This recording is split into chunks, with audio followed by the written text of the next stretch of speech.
नमस्कार। मेरे यहाँ से। मैं हूँ शेखर और आप देख रहे हैं द फेडरल देश। अरे सुमन, वो किचन का वो पुलवामा बंद कर दो जरा। पुलवामा में जो आतंकी हमला हुआ उसके बाद पूरे देश में काफी आक्रोश देखा जा रहा है। पीएम मोदी खुद अपनी सऊदी अरब की यात्रा खत्म कर कल रात वापस आ गए हैं। आज सुबह से ही बैठकों का दौर चल रहा है। शाम को प्रधानमंत्री नरेंद्र मोदी की अध्यक्षता में सीसीएस की बैठक हुई, यानी कि कैबिनेट कमेटी ऑफ सिक्योरिटी, यानी कि सुरक्षा मामलों की समिति, उसकी बैठक हुई। उसमें ऐसे बड़े फैसले लिए गए जो पाकिस्तान को हैरान और परेशान कर सकती है आने वाले समय में। इसमें जो सबसे बड़ा जो फैसला लिया गया है वो पाकिस्तान से सिंधु जल संधि खत्म करने की बात कही गई है। जब तक कि पाकिस्तान अपनी तरफ से आतंक पे लगाम नहीं लगाता, वहीं राजनयिक संबंध खत्म करने की बात कही गई है और पाकिस्तानी नागरिकों को अब वीजा नहीं दिया जाएगा जो सार्क के तहत दिया जाता था उनको। तो सबसे पहले अभिषेक जी के पास, अभिषेक जी, इतना बड़े फैसले, 5 बड़े फैसले लिए गए सीसीएस में प्रधानमंत्री की अध्यक्षता में। क्या लगता है कि जबकि अभी तक कोई ऐसे पुख्ता सबूत भारत के हाथ नहीं लगे कि इसमें डायरेक्ट इन्वॉल्वमेंट है पाकिस्तान का? देखिए, यहाँ सबूतों की बात हम बाद में करेंगे, लेकिन अभी आप यहाँ पर ये देखिए कि भारत सरकार ने अपने इरादों को दर्शा दिया है पूरी दुनिया के सामने कि वो इस मामले को कतई भी हल्का लेने के लिए तैयार नहीं है और इस बात को भी मानने के लिए तैयार नहीं है कि इस पूरे आतंकी हमले के पीछे पाकिस्तान का कोई रोल नहीं है। पाकिस्तान कितना ही चिल्लाता रहे, लेकिन ये सबको पता है कि जो टेरर अटैक है इसका पूरा जो पनाहगार है वो पाकिस्तान ही है। जानबूझकर जो है टीआरएफ का नाम सामने लाया गया है, जिससे कि पाकिस्तान के ऊपर डायरेक्ट ब्लेम ना जाए या फिर उसकी भूमिका सामने निकल कर नहीं आए। लेकिन टीआरएफ के बारे में सब जानते हैं कि वो लश्कर का जो है एक संगठन है और लश्कर पर क्योंकि पाकिस्तान ने खुद जो है दुनिया के सामने दिखावे के लिए पाबंदी लगाई थी, तो इसके बाद जो है उसका एक प्रॉक्सी जो संगठन है टीआरएफ के नाम से उसको शुरू किया गया है। हाँ, ये बात जरूर है कि इस हमले में पाकिस्तान के साथ साथ कुछ भारतीय यानी कि कश्मीरी मूल के भी नागरिक शामिल होने की आशंका जताई जा रही है। उसको वेरीफाई किया जा रहा है क्योंकि कुछ एक लोग जो है अभी तक की जांच में ऐसा बताया गया है कि जो इनको आइडेंटिफाई किया गया है और वो कश्मीर के मूल से ताल्लुक रखते हैं। हालांकि वो कुछ समय पाकिस्तान भी बिताकर आए हुए हैं, जाहिर तौर पर वो ट्रेनिंग के लिए वहां गए थे और अब आकर उन्होंने इस हमले को अंजाम दिया है। तो जो पाकिस्तान भी अपने आप को इस हमले की साजिश से दूर रखने की बात कर रहा है और दावा कर रहा है, वो सिर्फ इसी दम पर कर रहा है कि टीआरएफ ने इस बात की जिम्मेदारी ली है। लेकिन भारतीय सरकार के पास इस बात के अभी सबूत भी मिल चुके हैं और आगे चलकर और भी पुख्ता सबूत भारतीय जांच एजेंसियों के हाथ लगेंगे, जो फिर दुनिया के सामने पटल पर रखे जाएंगे। इस बीच आज जो ये सीसीएस की बैठक के बाद निर्णय लिया गया है, ये एक ठोस कार्रवाई की तरफ हमें आगे इशारा कर रहा है कि भारत की तरफ से इस आतंकी हमले का जवाब करारा दिया जाएगा और दुनिया को भी ये दर्शा दिया गया है कि हमने अपने राजनयिक संबंधों पर भी जो है कहीं ना कहीं ठोस निर्णय लिया है। और इतना ही नहीं, जो पाकिस्तानी नागरिकों का जो वीजा था वो तत्काल प्रभाव से रद्द कर दिया गया है और जो लोग अभी भारत में हैं उनको 48 घंटे का समय दिया गया है कि वो भारत छोड़ दें। इसके अलावा जो भारत या पाकिस्तान में गए हुए हैं वीजा लेकर, उनको 1 मई तक का समय है कि वो वापस वहां से लौट आए। तो आप यहाँ पर ये देख सकते हैं। और जो जल संधि वाला जो निर्णय लिया है वो मुझे लगता है कि बहुत मुश्किल भरा साबित होने वाला है पाकिस्तान के लिए, क्योंकि पाकिस्तान में भी अगर पंजाब और सिंध प्रांत की बात करेंगे, उन दोनों प्रांतों के बीच में भी पानी को लेकर काफी गहमा गहमी चल रही है, काफी विवाद चल रहा है। तो ऐसे में जब पाकिस्तान को पानी की सप्लाई कम हो जाएगी तो वो इन दो राज्यों के बीच जो पहले से लड़ाई चली आ रही है उस लड़ाई को कैसे सुलझाएगा। तो जी ये सारी चीजें काफी इम्पोर्टेंट है और एक कड़ा रुख अपनाया गया है भारत सरकार की तरफ से। और जी। यहाँ पर मैं तो एक और इम्पोर्टेंट चीज बिल्कुल। बोलना चाहूंगा कि कल जो है ऑल पार्टी मीटिंग के लिए भी आह्वान किया गया है और गृह मंत्री अमित शाह और रक्षा मंत्री राजनाथ सिंह, तमाम जो विपक्षी दल हैं भारत में, उन सभी से बात कर रहे हैं और कल जो है बैठक के लिए उनको बताया जा रहा है, उनसे आग्रह किया जा रहा है कि वो सभी जो है बैठक में शामिल हो। जिस तरीके से आज जो हमने विपक्षी दल हो, चाहे फिर पक्ष के एनडीए के दल हो, घटक दल हो या फिर इंडिया गठबंधन के, सभी ने इस आतंकी घटना की जो है निंदा की है और सभी ने अपना समर्थन भारत सरकार के प्रति दिखाया है और ये भी कहा है कि भारत सरकार को इस मामले में कड़ी से कड़ी कार्रवाई करनी चाहिए और पूरा विपक्ष जो है भारत सरकार के साथ खड़ा हुआ है। तो ऐसी उम्मीद है कि कल जो ऑल पार्टी मीट होने वाली है उसमें भी कोई ठोस निर्णय लिया जाएगा और ये संकेत दिया जाएगा कि आगे चलकर पाकिस्तान के साथ किस तरीके से कठोरता से पेश आना है। जी ललित जी, वैसे तो 5 बड़े फैसले लिए गए हैं, चाहे राजनयिक संबंध समाप्त करने की बात हो, जो उच्चायोग हैं उनकी संख्या घटा के 55 से 30 करने की बात कही जा रही है, राजनयिकों को 48 एक हफ्ते का समय दिया गया है वापस जाने के लिए पाकिस्तान के, वहीं जो नागरिक वीजा पे आए हुए पाकिस्तानी उनको 48 घंटे का समय दिया गया है। लेकिन इसमें कहीं ना कहीं आपको लगता है कि जो सबसे बड़ा जो फैसला है वो सिंधु वाटर ट्रीटी यानी कि सिंधु जल समझौता है, क्योंकि पानी आजकल एक बहुत बड़ा फैक्टर है किसी भी देश के लिए, किसी भी देश की सिंचाई हो या फिर प्यास बुझाना हो, उसके लिए एक बहुत बड़ा मुद्दा रह जाता है। तो आपको लगता है कि ये जो फैसला है सिंधु जल समझौता को फिलहाल रद्द करने का, ये पाकिस्तान पे एक करारा चोट है? शेखर, देखिए क्या है ना कि जब क्रॉस बॉर्डर टेररिज्म के जरिए पाकिस्तान की तरफ से तमाम सारी जो वारदातों को अंजाम दिया जाता रहा है आतंकी तंजीमों के जरिए, तो समय समय पर स्टेप्स उठाए जाते रहे हैं, चाहे सर्जिकल स्ट्राइक हो, चाहे बालाकोट एयर स्ट्राइक हो, चाहे हाई कमीशन से जो है स्टाफ्स की कमी का मामला हो, चाहे दूतावास से एम्बेसडर्स को भेजने का मामला हो, हाई कमिश्नर्स को भेजने का मामला हो, तो ये सारे उपाय किए जाते रहे हैं। लेकिन सबसे बड़ी चीज है कि ये जो उपाय है जिसमें इंडस वाटर ट्रीटी को फिलहाल जो है वो सस्पेंड रखा गया है, इसके इम्प्लीकेशंस बहुत बड़े हैं। इससे पहले आपको कमल सिब्बल आपको याद होंगे कि ये फॉरेन सेक्रेटरी हुआ करते थे और मॉस्को में भारत के एम्बेसडर भी हुआ करते थे। उन्होंने 22 अप्रैल को एक ट्वीट किया और उस ट्वीट में किया कि अब समय आ गया है कि जब हम इंडस वाटर ट्रीटी पर एक बहुत ही ठोस कोई फैसला करें, क्योंकि ऐसा नहीं हो सकता जो है कि एक तरीके उन्होंने एक इंग्लिश में एक लाइन भी लिखी कि blood and water flow can not together, मतलब पानी और खून दोनों एक साथ नहीं बह सकते। कहीं ना कहीं हमें उस पर लगाम लगाने की जरूरत है और हमें अब ये दिखाना होगा कि निर्णय लेने वाला एक देश बनना होगा। हमें ये पुख्ता तौर पर संदेश देना होगा कि हम केवल बातों तक अपनी बातों को नहीं रखते हैं, बल्कि उसको अमल में भी लाएंगे और अमल में लाने का मौका भी आ गया है।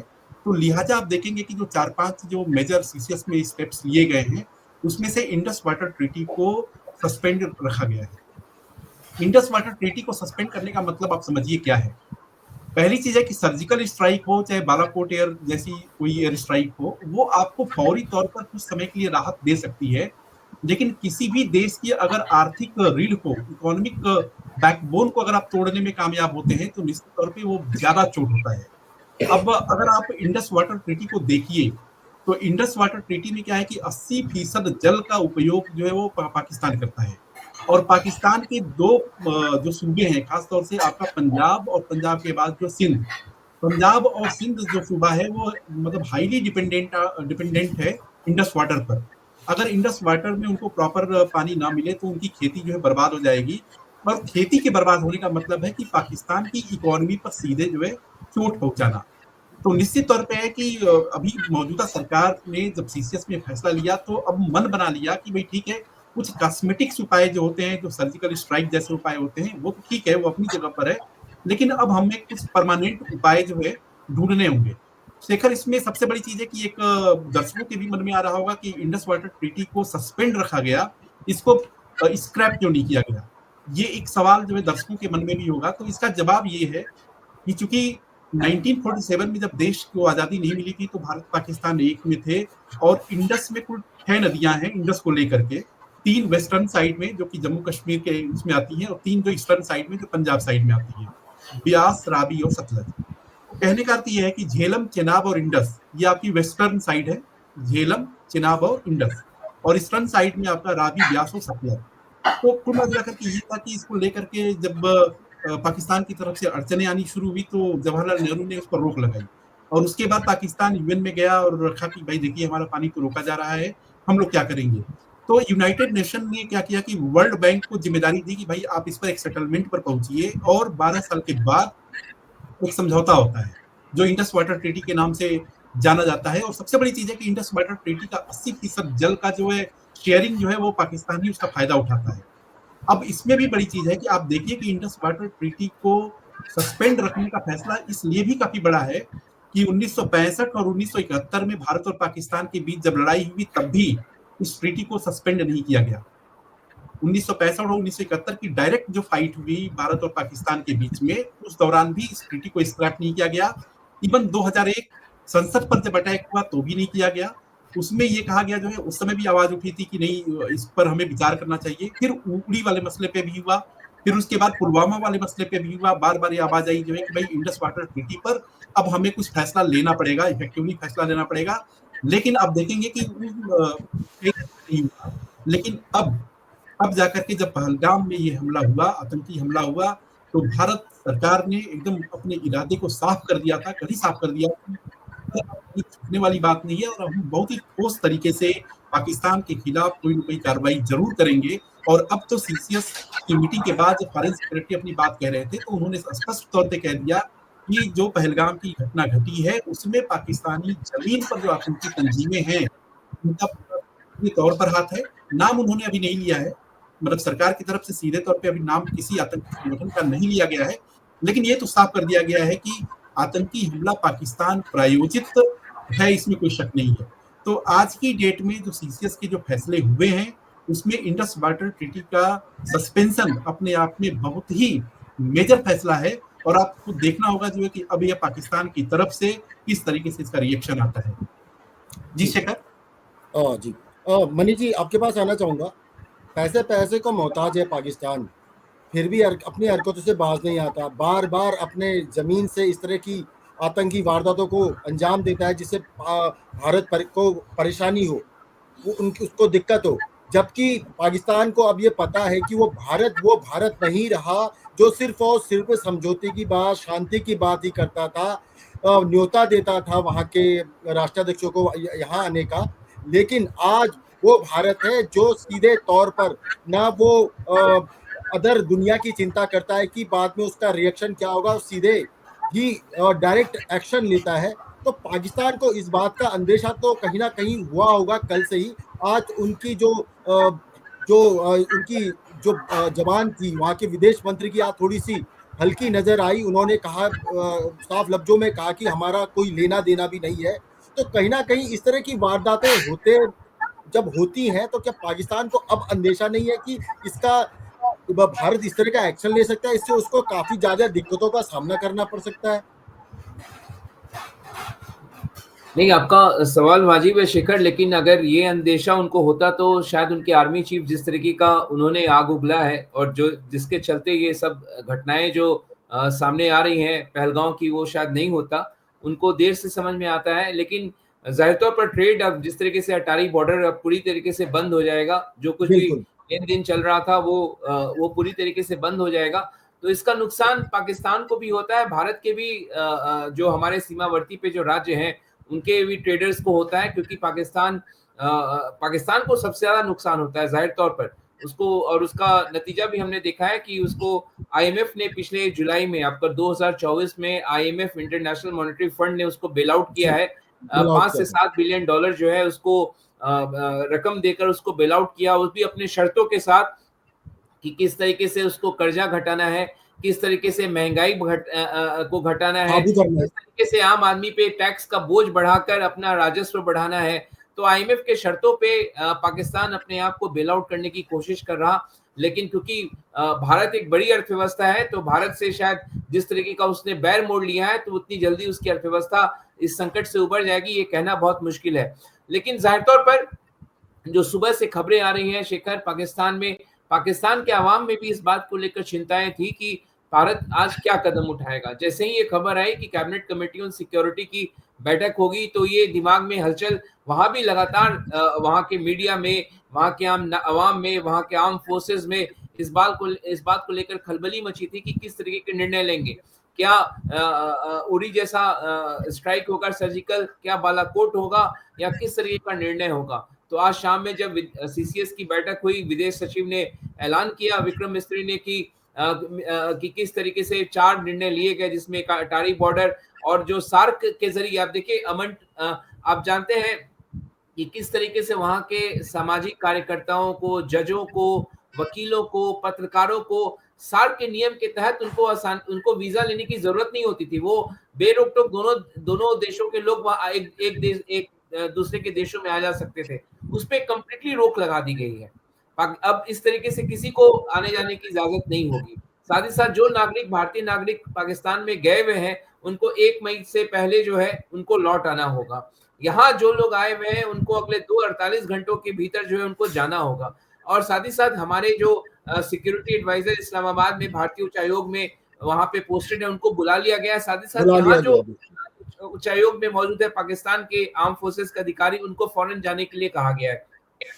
तो जाहिर तौर पर कई ऐसे कदम उठाए गए हैं भारत सरकार की ओर से, जो कि एक कड़ा संदेश है। और सबसे बड़ी बात कि भारत के इस पूरे फैसले के पीछे बैकअप भी है।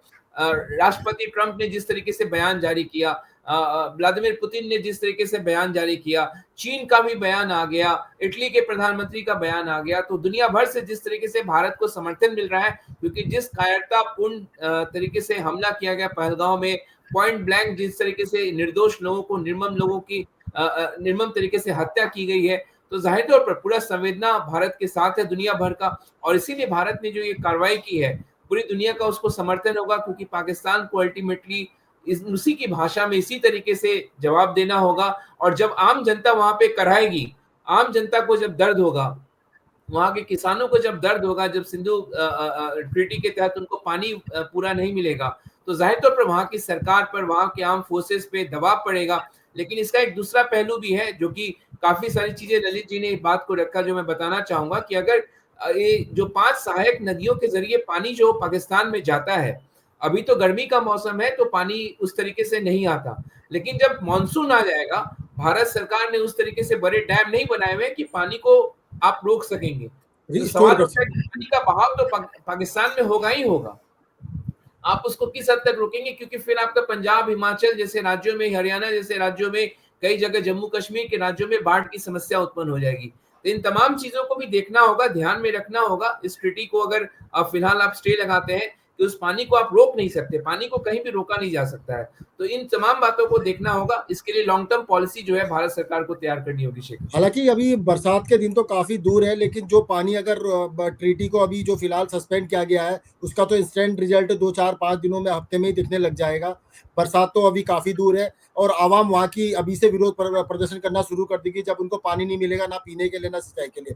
मैं अभिषेक जी के पास आऊंगा। अभिषेक जी, सर्वदलीय बैठक की बात करी आपने, ऑल पार्टी मीटिंग की बात करी, कल होने वाली है, तो आज भी लगता है कि सीसीएस की बैठक से पहले राजनाथ सिंह या कई और जो मिनिस्टर्स हैं जो भारत सरकार में, मोदी गवर्नमेंट में, उन्होंने पहले बात करी होगी, भरोसे में लिया होगा अन्य विपक्षी पार्टियों को कि हम इस तरह से निर्णय लेने जा रहे हैं। और कल भी जब सर्वदलीय बैठक होगी, क्या लगता है कि उसके बाद भी कुछ और कड़े निर्णय लिए जा सकते हैं? भारत अब क्योंकि आज के जो निर्णय उनको देखकर लग रहा है कि अब बैकफुट में नहीं, वो फ्रंट फुट में खेलने वाला है। बिल्कुल शिखा, देखिए जब कल हमला हुआ था, तो क्योंकि प्रधानमंत्री मोदी तो देश में उस समय नहीं थे, वो सऊदी अरब में थे, लेकिन इस तरीके की सूचनाएं आई और खुद सोशल मीडिया पर भी जो है, जैसे राहुल गांधी हो गए या कांग्रेस अध्यक्ष हो गए मल्लिकार्जुन खड़गे, उन सब ने ये कहा कि भाई उनकी बात जो है गृह मंत्री अमित शाह से हुई है इस हमले को लेकर, और उन्होंने कहा है कि भारत सरकार को इस मामले में कड़ा रुख अपनाना चाहिए और सख्त से सख्त कार्रवाई करनी चाहिए।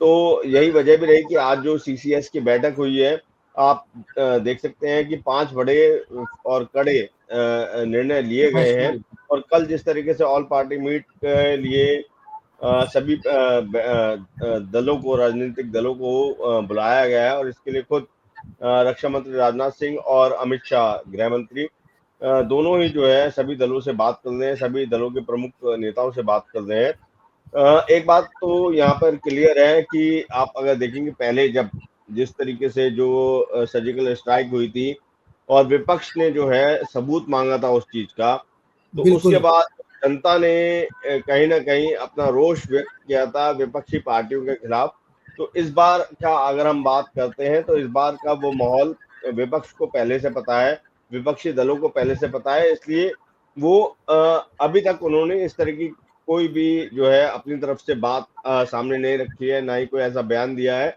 जिसकी वजह से एक बार फिर से जो है जनता को उसके प्रति रोष व्यक्त करने का मौका मिले। सभी ने पहले ही शुरुआती समय से, पहले ही सेकंड से, जैसे ही जिसको इस घटना की सूचना मिली तो सभी ने अपना पूरा समर्थन भारत सरकार के प्रति रखा है।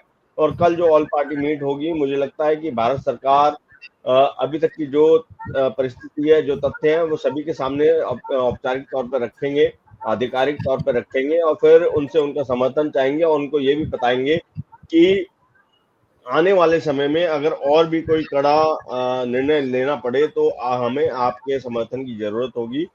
और उस समय पे उस कड़ा जो निर्णय है वो यही हो सकता है कि अगर हम बात करें पाकिस्तान के से जो है डायरेक्ट जो है अगर लड़ाई भी लड़नी पड़े, ऐसा कोई माहौल भी बनता है तो उस समय पे विपक्षी दलों का समर्थन चाहिए होगा।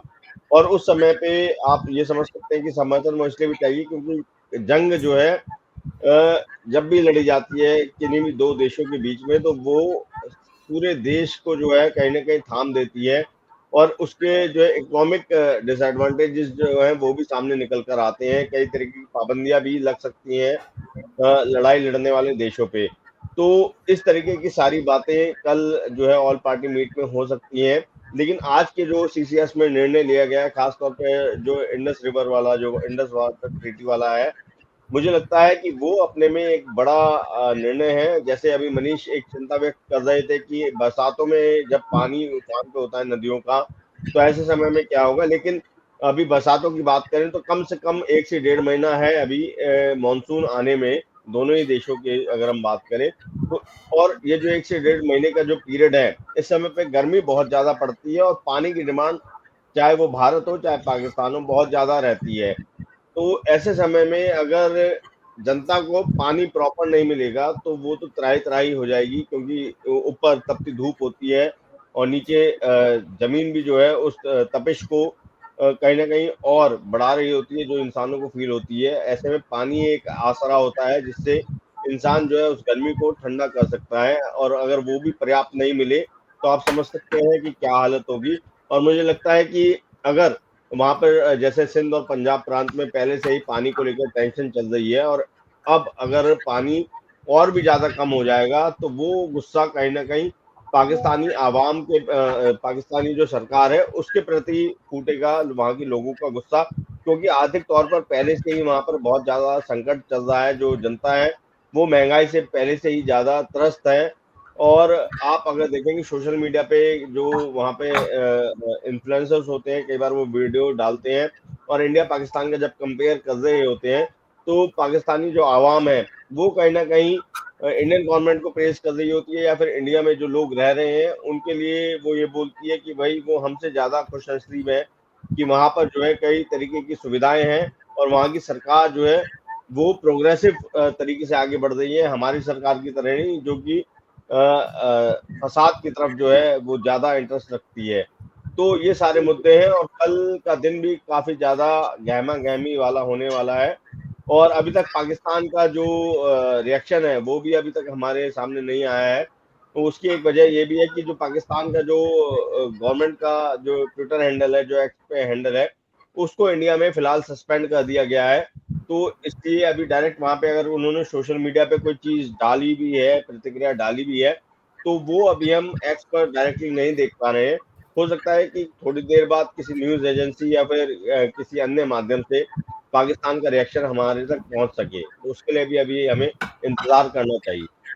अभिषेक जी, जैसे कि भारत सरकार ने भी औपचारिक तौर पे कोई नाम नहीं लिया पड़ोसी मुल्क का, ना किसी आतंकी संगठन का, आपने देखा होगा। लेकिन कहीं ना कहीं जो हमारी इंटेलिजेंस एजेंसियां हैं, एनआईए जो जांच कर रही है, कहीं ना कहीं इनपुट तो मिला ही होगा कि कहीं ना कहीं इन्वॉल्वमेंट है पड़ोसी मुल्क का इस आतंकी वारदात में, तभी इस तरह के निर्णय लिए गए। और हो सकता है कि शायद तभी कल इस तरह की जो सर्वदलीय बैठक है ये बुलाई गई हो। नहीं देखिए, अभी हम औपचारिक तौर पर इसलिए पाकिस्तान को ब्लेम नहीं कर रहे हैं क्योंकि अभी एविडेंस प्रॉपर जुटाए जा रहे हैं, लेकिन कहीं से भी पाकिस्तान के लिए अभी भारत सरकार की तरफ से ऐसा कुछ भी नहीं कहा गया कि पाकिस्तान की भूमिका इस घटना में नहीं है। ये जो अभी 5 जो बड़े निर्णय लिए गए हैं, ये सीधे सीधे डायरेक्ट जो है इशारा यही तो संदेश कर रहे दे रहे हैं, ये डायरेक्ट संदेश यही दे रहे हैं कि भाई पाकिस्तान की ही भूमिका है इस आतंकी घटना के पीछे। और जब तक पाकिस्तान जो है आतंकियों को पनाह देना नहीं छोड़ता है, आतंकियों का पनाहगाह नहीं बनता है और आतंकी घटनाओं को अंजाम देने में अपनी लिप्तता को नहीं त्यागता है, तब तक जो है पाकिस्तान के साथ अब भारत के संबंध जो है नहीं बने ठीक रह नहीं हो सकते हैं। और कहीं ना कहीं जो है इस वजह से ये जो 5 बड़े निर्णय हैं वो लिए गए हैं। और अब देखना यही होगा कि वहां पर पाकिस्तान की सरकार जो है इस पे क्या रिएक्शन देती है, प्लस जो वहां की जनता है वो अपनी सरकार के प्रति किस तरीके से रिएक्ट करती है, क्योंकि कोई भी सरकार उसी लेवल तक सस्टेन कर पाती है जब तक कि जनता उसका समर्थन करती है। अगर सरकार या फिर अगर हम पाकिस्तान की बात करते हैं, वो एक आर्मी द्वारा चलाया गया स्टेट रहा है शुरुआत से ही, तो चाहे वहाँ की आर्मी भी हो, अगर जनता त्रस्त हो जाएगी तो वहाँ पे फिर आर्मी को भी झुकना पड़ेगा अपनी जनता के आगे। तो अभी हमें वेट एंड वॉच की स्थिति में रहना चाहिए और देखना चाहिए कि पाकिस्तान के अंदरूनी समीकरण किस तरीके से बन रहे हैं। वहां पर आप देखेंगे कि बलूचिस्तान एक अलग जो है कहीं ना कहीं मोर्चा खोले बैठा है पाकिस्तानी सरकार के खिलाफ, अलग पाकिस्तानी होने के आर्मी के सोच रहा है, खिलाफ। बिल्कुल। हाँ, तो अगर पाकिस्तान का अंदरूनी माहौल बिगड़ता जाएगा तो मुझे लगता है पाकिस्तान को खुद अपने घर में ही जो है एक बड़ी चुनौती मिलेगी अपनी जनता से, और उससे उबरना पाकिस्तान के लिए और भी ज्यादा मुश्किल हो जाएगा। ठीक है ललित जी, जैसे आज भारत सरकार ने जो एक्शन लिया तो जाहिर तौर पे इसका रिएक्शन भी देखने को मिलेगा पाकिस्तान की तरफ से। तो आपको नहीं लगता कि जो ये खटास है ये दिन ब दिन ये तलखी ये बढ़ती जाएगी और इसका घाटा क्या भारत को भी ज़्यादा तो नहीं लेकिन भुगतना पड़ेगा, क्योंकि जब दोनों देशों में संबंध खराब होते हैं तो दिक्कत तो होती है। चाहे फिर वो हो सकता है कि जो अपने जो ज़मीन के ऊपर से जब एरोप्लेन गुजरते हैं उस पर भी रोक लगा दी जाए, कई तरह की दिक्कतें हैं वो सामने आ सकती हैं भारत के लिए। शेखर देखिए, कुछ दिक्कतें, कुछ बातें ऐसी होती हैं कि जो जिनको सहा जाता है और सहना भी चाहिए। जैसे मसलन आप कह रहे हैं कि एयर स्पेस पर पाकिस्तान हो सकता है कि फर्दर रिटेलिएट करे और रोक लगाए, ये संभव है, कोई बड़ी बात नहीं है। लेकिन आप देखेंगे कि भारत के पास वैकल्पिक रूट्स जो अवेलेबल है, तो ठीक है, मतलब पहलगाम वाली घटना से बड़ी घटना तो बड़ी चीज वो नहीं हो सकती, तो भारत उसको कोप कर सकता है। और पाकिस्तान की स्थिति यह है कि सामान्य स्थिति में भी असामान्य ही रहता है। पाकिस्तान और भारत के बीच के रिश्ते की बुनियाद सिर्फ इतनी सी है कि वो एक दूसरे के पड़ोसी मुल्क हैं। पाकिस्तान कभी भी 1948 से लेकर के आज की तारीख में पाकिस्तान कभी भी भारत के साथ सामान्य रिश्ता रखना कभी चाहा ही नहीं। देश को जब आजादी मिली तो उसके बाद कबायलियों के फॉर्म में पाकिस्तानी आर्मी को जम्मू कश्मीर में भेजा, तो पहला दुस्साहस तो वहां पे। फिर उसके बाद आपका 1965 की लड़ाई, 71 की लड़ाई, फिर करगिल की लड़ाई, फिर पार्लियामेंट अटैक, फिर उसके बाद उड़ी, फिर आपके बाद पुलवामा। ये तमाम सारी सीरीज ऑफ इंसिडेंट्स है जो पाकिस्तान की तरफ से की गई है। तो आप सोचिए जो कि 40-45 साल की, 70-75 साल की जो जर्नी है दोनों देशों की, उसमें केवल पाकिस्तान ने भारत को डिस्टेबलाइज करने की कोशिश की है, इंटरनल सिक्योरिटी को जो डिसरप्ट करने की कोशिश की है। तो पाकिस्तान के इतिहास को देखते हुए आप उससे बेहतरी की उम्मीद नहीं कर सकते, पहली बात। दूसरी चीज है कि जैसा कि मनीष भी सवाल उठा रहे थे कि इंडस वाटर ट्रीटी में, ठीक है अभी तो गर्मी का मौसम है और पानी, नदियों में पानी वैसे भी कम रहता है, तो फिर उससे क्या जरा फर्क पड़ेगा, बरसात में क्या होगा। देखिए, सबसे बड़ी चीज है कि इंडस वाटर ट्रीटी जब की गई तो उसके पीछे मसौदा यही था पाकिस्तान की तरफ से कि हमको पानी नहीं मिलता है, but natural flow of water, जो नेचुरल उसका फ्लो है, आप उसको प्रिवेंट नहीं कर सकते, ये सब तर्क दिए गए। लेकिन वो कब था? वो बात तब थी कि जब स्थिति सामान्य हो। लेकिन जब स्थिति असामान्य हो, सपोज करिए कि आपका पड़ोसी आपको बार बार परेशान करता है और आपके बीच में कोई समझौता हुआ है किसी पीस ऑफ लैंड को लेकर के, तो ऐसा नहीं हो सकता कि वो आपके घर में हमेशा दखल देता रहे और उस समझौते को आप उसको फॉलो करेंगे।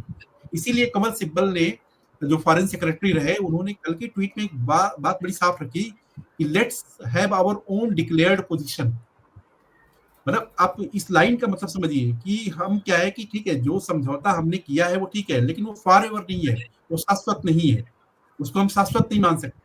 समय काल परिस्थिति के हिसाब से हमें निर्णय लेने पड़ते हैं। इसीलिए जब डिक्लेयर्ड पोजीशन की बात की तो उसमें स्पष्ट ये बात वो मतलब अर्ज कर रहे हैं, गवर्नमेंट ऑफ इंडिया से ये अर्ज कर रहे हैं कि अब क्या है कि हमें इस पर बहुत ही कॉन्क्रीट फैसला लेना होगा। लिहाजा आप देख रहे होंगे कि ये सही बात है कि बारिश के दिनों में जब इंडस में भी फ्लड आता है, झेलम, चिनाब, सब में सारी नदियों में फ्लड आता है, तो उस केस में आप पानी रोक नहीं सकते क्योंकि भारत के पास उतने बड़े बड़े डैम नहीं है। किशनगंगा मनीष बताएंगे कि किशनगंगा डैम जो बना था, नीलम गंगा डैम जो बना था, उसको लेकर के ऑलरेडी पाकिस्तान की तरफ से तरह तरह के सवाल उठाए जाते हैं। बावजूद उस पर काम हुआ और काम चल भी रहा है।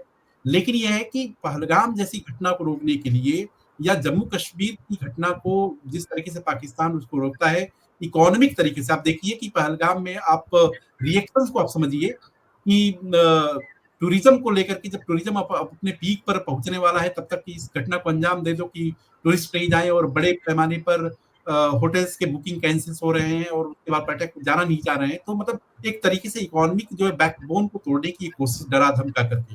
तो निश्चित तौर पे है कि ये टिट फॉर टैट का एक ऐसा मामला था जहां पे भारत सरकार की तरफ से बहुत ठोस फैसला ले लिया गया कि भाई आर्थिक तौर पर जो है अब पाकिस्तान की बोन को जो रीढ़ है उसको तोड़ना ही पड़ेगा, क्योंकि उसके बिना आघात किए जो है पाकिस्तान समझने वाला नहीं है और ट्रैक पर नहीं आने वाला है। लिहाजा भारत सरकार की तरफ से इतना बड़ा, इतना अहम फैसला लिया गया। और साथ ही साथ जो अभिषेक ने बोला कि सर्वदलीय बैठक कल होनी है, राजनाथ सिंह की उसकी अध्यक्षता करेंगे। तो आप देखिए कि विपक्ष के नेता तो यहाँ ये कहते हैं कि भाई इस सरकार का नेचर क्या है, ये सरकार पहले सारे फैसले कर लेती है और फैसलों को करने के बाद सर्वदलीय बैठक बुलाती है और उसके बाद कहती है कि देखिए हमने ये फैसले ले लिए। मतलब जो 1 to 1 हमें ये पता चलना चाहिए वो मीडिया के जरिए हमें पता चलता है कि गवर्नमेंट ऑफ इंडिया सारे फैसले ले लिए, तो फिर सर्वदलीय बैठक का मतलब क्या रह जाता है। ये विपक्ष का आरोप शुरू से रहा है, हमेशा से, कि ये सरकार कभी भी सर्वदलीय बैठक केवल बहाना होता है, दिखाने के लिए होता है कि ठीक है हम लोगों का एक मशवरा ले रहे हैं, विचार को समझ रहे हैं, उसको इनकॉर्पोरेट करेंगे। लेकिन हकीकत में यूनिलैटरल जो फैसला होता है तो ऑल पार्टी मीट का कोई प्रैक्टिकल मतलब नहीं है। थ्योरेटिकली ठीक है, वो मतलब एक कोरम है, उसको पूरा करना है तो सरकार कर रही है। तो आप देखेंगे कि कल सर्वदलीय बैठक के पहले, जहां तक मुझे उम्मीद है कि आपको इस तरह के रिएक्शंस आपको सर्वदलीय बैठक के पहले ही मिलेंगे। जी शेखर। जी जी मनी जी, खुद का घर तो संभलता नहीं, दूसरे के घर में आग लगाने चल जाते हैं। ये पाक क्यों नहीं अपने नापाक हरकत पे बस से बाज आता है बार बार, जैसे कि बलूचिस्तान का मसला वगैरह काफी उनके पास खुद के हैं, और वो कश्मीर की नस दबाने की बात करते हैं, भारत की नस दबाने की बात करते हैं।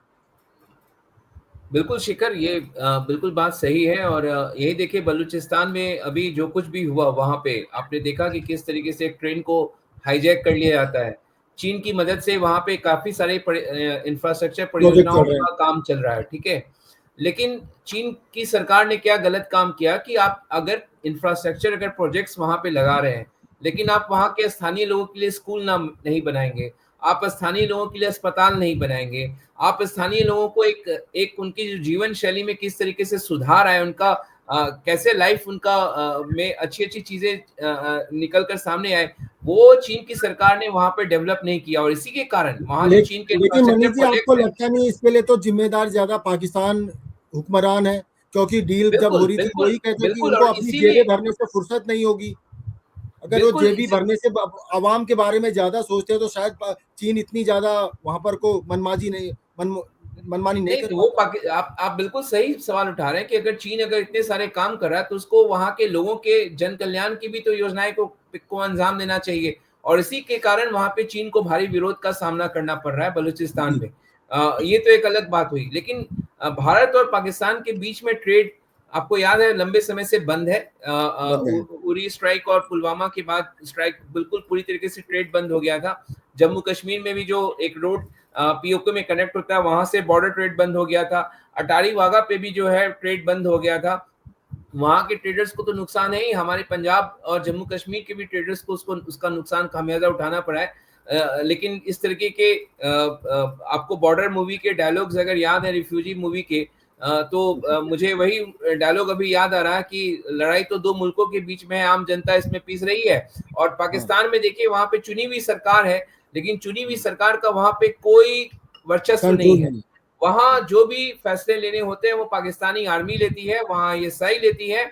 शहबाज शरीफ भले ही वहां प्रधानमंत्री हो, लेकिन उनका कोई दखल नहीं है। देखिए पाकिस्तान के सरकार की तरफ से कोई बयान नहीं आ रहा, जो कुछ भी निर्णय लेंगे वहां आर्मी लेंगे, अन्यथा वो सरकार को बेदखल करने के लिए, आपको पता है इमरान खान को कैसे वहां पे बेदखल किया तख्ता गया। पलट हो जाता है। बिल्कुल तो बिल्कुल वहां पे ये स्थिति है, जनता के ना चाहते हुए भी आर्मी इस तरीके के फैसले ले रही है। भारत में यहाँ पे टेररिस्ट जो है उसको घुसपैठ कराती है, यहाँ पे निर्दोष लोगों की निर्मम हत्या कराती है। वहां की आवाम भी नहीं चाहती होगी कि भारत में इस तरीके से लोगों की हत्या हो। हर कोई यहाँ पे शांति चाहता है, शांति होगा तभी उन्नति होगी, ये दोनों देश के आवाम इस बात को समझती है। समझते हैं। बिल्कुल लेकिन वहां के आर्म फोर्सेस जो है उनको उनके तो बड़े बड़े आशियाने और यूरोप में उनकी कोठियां हैं, बहुत ज्यादा संपत्ति जो हमें पढ़ने को मिलता है, भ्रष्टाचार बहुत ज्यादा है वहां पे, लेकिन आम आवाम वहां पे पिस रही है आर्म फोर्सेस के और ISI के कारण। और उसका नतीजा हम देख रहे हैं कि अब जब सिंधु घाटी ट्रीटी के जरिए पानी देना बंद किया जाएगा तो वहां के किसान रोएंगे, गर्मी में उनको पानी नहीं मिलेगा।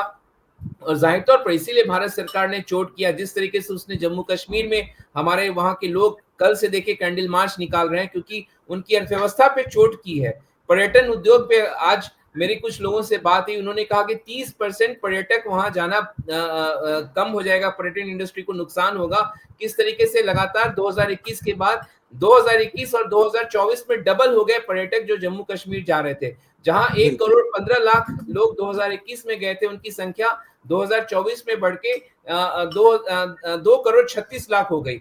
और अभी 2025 में उम्मीद की जा रही थी कि ये करीब 2.5 करोड़ पौने 3 करोड़ के आसपास हो जाता। इसमें देशी विदेशी दोनों सैलानी शामिल हैं। तो किस तरीके से जम्मू कश्मीर की अर्थव्यवस्था को चोट पहुंचाया है, और वही रिटेलिटरी स्टेप जो है भारत सरकार का है, पाकिस्तान की अर्थव्यवस्था को चोट पहुंचाना। तो जाहिर तौर पर जब वहां की जनता कराएगी तो आर्म फोर्सेस पे भी दबाव पड़ेगा, पाक आर्मी चीफ पे भी दबाव पड़ेगा, क्योंकि जनता का आक्रोश कोई नहीं सह सकता। और अन्य उसके बाद उनको तो पटरी पर आना ही पड़ेगा देर सवेर, और यही भारत सरकार की भी मंशा है इन तमाम कदमों के पीछे। बिल्कुल आपने सही कहा कि बिल्कुल सारी बुकिंग कैंसिल करा दी गई है। वहाँ के जो पर्यटन उद्योग से जुड़े हुए लोग हैं उनको काफ़ी दिक्कतों का सामना करना पड़ रहा है। यही वजह है कि कल कश्मीर बंद का भी ऐलान किया गया है वहाँ के आतंकवाद के खिलाफ। पहली बार ऐसा देखने और सुनने में मिल रहा है। अभिषेक जी, अब आप लोग के पास एक एक छोटे छोटे कॉमेंट्स के लिए आऊँगा बस, कि जो आज का जो बैठक हुई कल, सर्वदलीय बैठक होगी, उसके बाद क्या लग पा रहा है जो भारत का एक्शन हुआ है पाकिस्तान के खिलाफ, आतंक में कुछ लगाम लगा पाएगा पाकिस्तान? देखिए पाकिस्तान तो मतलब मैं अपने शब्दों के लिए पहले से ही माफी चाह रहा हूँ। आपने सोशल मीडिया पे भी देखा होगा कई बार पाकिस्तान का मैप जो है वो शेप जो है डॉग की शेप में दिखाते हैं। तो पाकिस्तान की आप फितरत पे जाएंगे तो वो जैसे डॉग की जो टेल होती है कभी सीधी नहीं हो सकती है, तो वही फितरत है पाकिस्तान की भी। तो वो तो देखिए, वो कल हमने जो एक अंदेशा व्यक्त किया था कि पाकिस्तान अपनी भूमिका इस आतंकवादी घटना में मानने वाला नहीं है, तो वही चीज सामने भी आई है। अभी चाहे कितना भी कड़ा वो हम सख्त कदम उठा लें, लेकिन पाकिस्तान जो है वो टेरर फंडिंग करता रहेगा, टेररिस्ट को जो है पनाह देता रहेगा, उन्हें पालता रहेगा।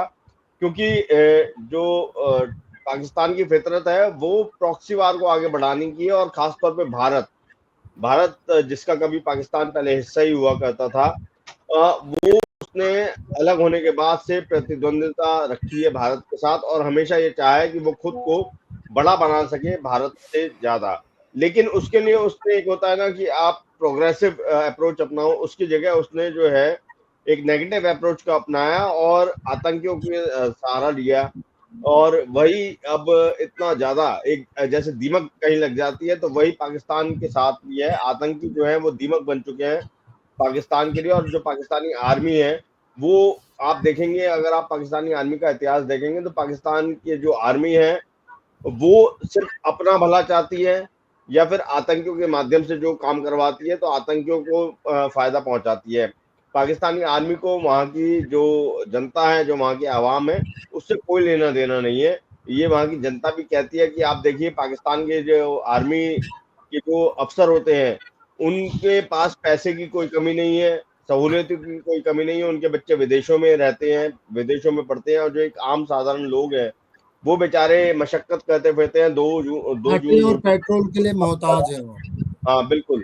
तो आप ये सोचिए कि ये एक तरीके से पाकिस्तानी आर्मी का भी और आईएसआई का भी जो है एक धंधा है टेररिस्ट को पालना, क्योंकि आप देखेंगे इंटरनेशनल लेवल पे जितना भी वो पैसा इकट्ठा करके लाते हैं, वो सिर्फ आर्मी या तो अपना जेब भरती है या फिर जो है आतंकी संगठनों को उस पैसे से पालती पोसती है, सिर्फ और सिर्फ इंडिया को जो है कहीं ना कहीं अनस्टेबल करने के लिए।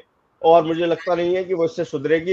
एक ठोस कार्रवाई जो है जब तक पाकिस्तान के खिलाफ नहीं होगी, तब तक एक हम जिसे कहते हैं ना कि कमर तोड़ देना, वो कमर जब तक नहीं तोड़ देते हैं पाकिस्तान की, तब तक वो सुधरने वाला नहीं है। और शायद मुझे लगता है कि जंग से भी ज्यादा जो है अगर आर्थिक तौर पर तोड़ दिया जाए पाकिस्तान को, वो ज्यादा प्रभावशाली रहेगा, क्योंकि जब वहां की जनता ही त्रस्त हो जाएगी और जब वो खुद अपने ही सरकार और आर्मी के खिलाफ लड़ने लगेगी, तो किसी बाहर वाले व्यक्ति या देश की लड़ने की नहीं होगी। बिल्कुल। कल का दिन बड़ा अहम है ललित जी। सर्वदलीय बैठक भी होनी है, वहीं हो सकता है कि कल पाकिस्तान की तरफ से भी इस एक्शन का रिएक्शन आए। तो क्या लगता है अब आगे क्या इस तरह इस पे असर पड़ता हुआ दिखाई देगा जो आज भारत ने जो फैसला लिया है? बड़ा संक्षेप में जवाब देना। देखिए शेखर, सीसीएस ने जो फैसले किए हैं वो अपने आप में काफी महत्वपूर्ण है और उसका असर तो निश्चित तौर पे पड़ेगा, खासतौर से इंडस वाटर ट्रीटी का। शेष जो फैसले हैं वो कन्वेंशनल तरीके से लिए जाते रहे पहले भी। कल सर्वदलीय बैठक होनी है, उसमें क्या कुछ निकल के आता है तो आप थोड़ा बहुत तो गेस कर सकते हैं कि सारे दल मिलकर के लानत मलानत करेंगे पाकिस्तान की, भर्त्सना करेंगे, सब कुछ करेंगे और ये कहेंगे कि सरकार के हम साथ हैं विरोधों के बावजूद भी। लेकिन इन सबके बीच सबसे बड़ी बात है कि पाक ऑक्यूपाइड कश्मीर पर क्या कोई सरकार अब आगे जाके कोई इस पर निर्णय लेती है, कोई ठोस निर्णय करती है, ये देखने वाली बात है। जो मुझे मतलब बात समझ में आ रही है कि इन निर्णयों के बाद एक अगला स्टेप पीओके को लेकर के हो सकता है कि उस पर किस तरीके से उसको टैकल किया जाए पूरे मसले को, क्योंकि पीओके का मसला इस तरीके से है कि ठीक है मतलब इंडियन पार्लियामेंट में भी, जम्मू कश्मीर असेंबली में भी वहां के नुमाइंदों के लिए जगह रखी गई है, लेकिन खासतौर से वहाँ चाइना का भी मैटर है, सीपेक का भी एक हिस्सा जो है पीओके से जाता है। तो पीओके के लेकर के किस तरह की बात बनती है, और जिस तरीके से अमेरिका ने टैरिफ वार किया ही है, टैरिफ की लड़ाई छेड़ रखी है चीन के ऊपर, और चीन की जो थोड़ी सी करीबी भी बनी है, तो इन सबके बीच ये सब देखने वाली बात होगी कि नेक्स्ट जो है क्या पीओके को लेकर के भारत सरकार की तरफ से कोई ठोस फैसला, वो डिप्लोमेटिक ही सही, लेकिन डिप्लोमेटिक कोई फैसला आता है या नहीं आता है। मुझे मेरी समझ में है कि हमें ये देखना होगा कि पीओके को लेकर के सरकार क्या कुछ कदम उठाती है। बिल्कुल। मनीष जी, अब जैसे कि अब मांग जैसे उठती रही है कि लोगों का कहना है कि भारत को भी थोड़ा सा अब आक्रामक रवैया हमेशा अख्तियार करना चाहिए और कर भी रही है, चाहे वो स्ट्राइक उड़ी स्ट्राइक के रूप में देखने चाहे लोग ये कहना होता है कि इजराइल के तौर पर अटैक करना चाहिए। तो आपको क्या लगता है जो आज भारत ने जो आज फैसला लिया है, 5 बड़े फैसले लिया है, जो आज एक्शन किया है पाकिस्तान के ऊपर, ये जो एक्शन है कहाँ पर जाकर रुकेगा या कहाँ पर जाके रुकना चाहिए? क्या अब भारत की ये रणनीति है कि वो अब जैसे कि ललित जी ने बोला कि पीओके को अपने पास जब तक शामिल ना कर ले भारत का हिस्सा है और भारत में शामिल ना करे आधिकारिक रूप से, तब तक नहीं रुकना चाहिए? तो देखिए शिखर, हम इजराइल तो नहीं बन सकते, कतई बनना भी नहीं चाहिए इजराइल। मैं तो इस बात से इत्तेफाक बिल्कुल नहीं रखता, क्योंकि हमने देखा इजराइल और फिलिस्तीन में जिस तरीके से वहां पे हमले हुए, कैसे आम नागरिक का और बच्चे किस तरीके से उनके जो दृश्य है वो देख के बहुत ही पीड़ा होती है। पाकिस्तान वाकई में सुधरेगा नहीं, वो भारत के खिलाफ सीधी मोर्चे पे तो लड़ नहीं सकता, तो वो प्रॉक्सी वार जो है उसको करेगा। हमें अन्य रास्तों को और कूटनीतिक रास्तों को अपनाना होगा, खासतौर से FATF जहां पे उसको आइसोलेट करना होगा, उस पे वित्तीय सैंक्शंस, जो फाइनेंशियल सैंक्शंस है, किस तरीके उस पे लगाने होंगे। और टेरर फंडिंग जिस तरीके से पाकिस्तान कर रहा है, IMF से बात करनी चाहिए, क्योंकि IMF ने पाकिस्तानी अर्थव्यवस्था को 2024 में बेल आउट किया है। तो इस अंतर्राष्ट्रीय मंचों पे उठाना होगा कि किस तरीके से फाइनेंशियली पाकिस्तान को उसको कमजोर किया जाए, वहां पे उसको तोड़ा जाए। क्योंकि अभी तक देखिए भारत सरकार ने पुलवामा चाहे उरी जैसे निर्णय नहीं लिए, इस बार कुछ अन्य निर्णय लिए, क्योंकि वो निर्णय लेके भारत सरकार को भी समझ में आ गया कि 1 हफ्ते 15 दिन के लिए, 1 महीने के लिए हेडलाइन तो हम बटोर सकते हैं, लेकिन लंबे समय तक पाकिस्तान की कमर नहीं तोड़ सकते। तो इस बार क्योंकि जब आम जनता पे इस तरीके का प्रभाव पड़ेगा तो नागरिकों का गुस्सा उभर के सामने आएगा। अल्टीमेटली उसके बाद सरकार और उसकी आर्म फोर्सेस को झुकना होगा। इसीलिए कूटनीतिक रास्ता ही अपनाना भारत सरकार को चाहिए, जिसके जरिए पाकिस्तान को सीधा किया जा सकता है। जी, तो ऐसी ही जो पहलगाम आतंकी हमला हुआ है, इस पर आगे भी हमारी इस तरह की बहस और चर्चा जारी रहेगी। आगे भी हम इस बात पे करेंगे कि चर्चा की भारत की स्थिति क्या रहेगी पाकिस्तान को लेकर, और पाकिस्तान का रिएक्शन क्या रहेगा भारत को लेकर। कल सर्वदलीय बैठक होनी है। अभिषेक जी ग्राउंड जीरो से बने रहेंगे हमारे साथ और पल पल की रिपोर्ट देते रहेंगे द फेडरल देश को। खबर पढ़ने के लिए देश द फेडरल.in पर जाके आप खबर पढ़ सकते हैं। पहलगाम आतंकी हमले को लेकर काफी सारे वहां पर विभिन्न एंगलों से खबर लिखी हुई है। वहीं अगर इस तरह की जो चर्चा आप देखना चाहते हैं तो वो भी कल भी जारी रहेगी। कल दोपहर में भी इस पर सर्वदलीय बैठक के बाद हम चर्चा करेंगे। तब तक के लिए आपसे इजाजत देंगे। ललित जी, अभिषेक जी, मनीष जी, हमारे साथ बने रहने के लिए शुक्रिया। Thank you for joining us. शुक्रिया Shekhar. Thank you. Thank you Shekhar, thank you.